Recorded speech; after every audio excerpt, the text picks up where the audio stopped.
Alafu wale watu wenye walikuwa wanapata high school maths A, I hope sasa nyinyi wote ni accountant. Ama kama wewe si accountant, sasa wewe unafanya bank. Hawezi kuwa hiyo time tukua high school, wewe ndio ulikuwa una lead maths A, unapata A, kama umeanguka ni B+.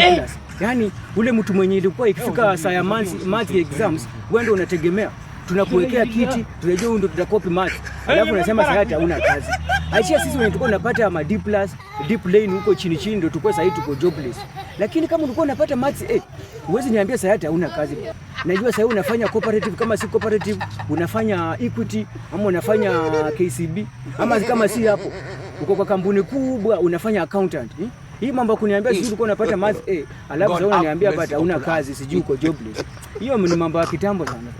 Juu huwezi kuwa ulikuwa na waste time yote hiyo energy yote kusomea maths, unapata A, sisi wote tunakukopi zile wale si tulikuwa nakao kwa tunakukopi. Alafu unasema una job. Nonsense.